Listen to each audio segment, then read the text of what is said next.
We're learning from the life of King David, the good, the bad, and the ugly. And this is a good one this morning because we're going to talk about David the winner. We're going to talk about the story of David and Goliath. And this is one of the most inspirational stories in the entire Bible because, you know, David was a young boy who killed a 9-foot tall giant with a slingshot. And it's very inspirational because all of us in our lives face a giant, whether it's a disease or an infirmity or a relationship issue or a financial issue or just something in life where we feel like we're outmatched. David is an inspirational figure in this story, to say the least, of how he overcame Goliath. But the premise of this entire message is what I'm about to say right now.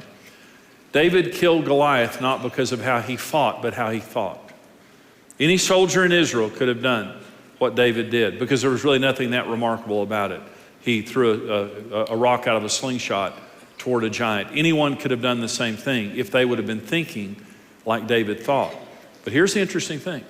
When David killed Goliath, before that, for 40 days, Goliath had been taunting Israel, and all the trained soldiers, the greatest soldiers in Israel, were afraid to go up against Goliath. But the interesting thing is, once David killed Goliath, mighty men began to arise out of the ranks of Israel and do phenomenal things that they had never been able to do before, because when they saw what David did and they began to be trained by David to think like he thought, they began to do these incredible things. Now, David had 37 men who arose out of the ranks of the army around him to become his mighty men.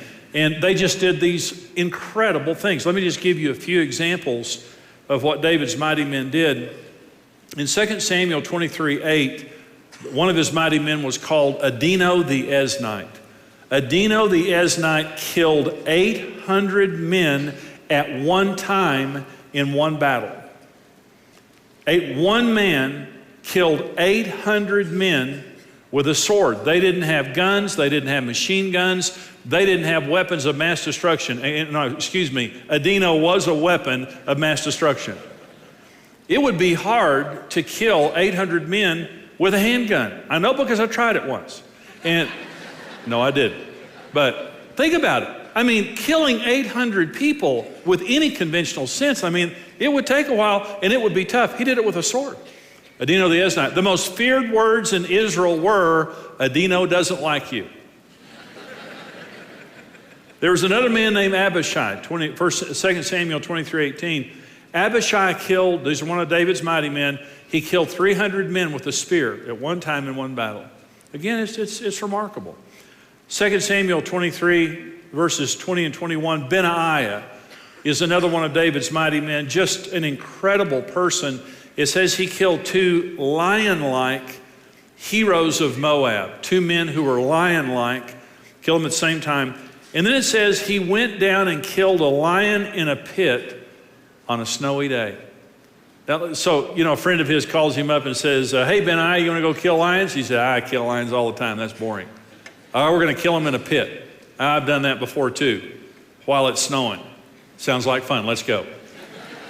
I mean, this guy was bored. He had to find something really exciting like that to do. Then it says he killed an Egyptian that the Bible called a spectacular man. And the interesting thing about the way he killed the Egyptian, think about it now. Think about the movies or something, some superhero, some spectacular superhero. This Egyptian was a spectacular man. He went down with a staff, a stick, and took the Egyptian's weapon away from him and killed him with it. In other words, just going after him with a weapon wasn't exciting enough. Benaiah was one bad dude. Now, the creepiest kill of all came from Jonathan, David's nephew. 1 Chronicles 20, verses 6 and 7 talks about David's nephew killed a giant who had 6 fingers on each hand and 6 toes on each foot. If there's anything more creepy than a giant coming after you, it's a 6-fingered and toed giant coming after you. And he killed him. When David killed Goliath, they began to rise up and do these incredible feats because they began to think like David thought. I want to say something to you. You can defeat the Goliaths that are in your life right now. You were born for victory. You were born for success. You may have had a season of failure or problems or defeat or setbacks, but that was in the past. Once you learn how to think, you can do remarkable things. The story of David and Goliath is just one of those stories that all of us can associate with in some way, because we've all had those encounters where something was bigger than us. Something was just, standing in front of us and keeping us from our destiny. And David, a young shepherd boy, comes and defeats Goliath because he thinks correctly. It's not in how he fought, it's in how he thought. And when David killed Goliath, it began a season of giant killing in Israel. You can slay the giants of your life. You can overcome and you can win. Thank you for watching Marriage Today with Jimmy and Karen. Support Marriage Today with your best gift and receive the series, I Am David. Experience release and freedom from the pain of your past with the life-changing book, When Life Hurts by Jimmy Evans. Visit whenlifehurtsbook.com. Follow your interests and get social by connecting with Jimmy and Karen and the Ministry of Marriage Today on Twitter. Looking for your next great book?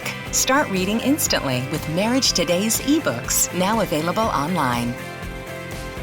Become a rock-solid partner today and equip yourself with the tools you need for a successful marriage. $14, $28, or $56 per month. Choose the partnership level that's right for you. Become a rock-solid partner today.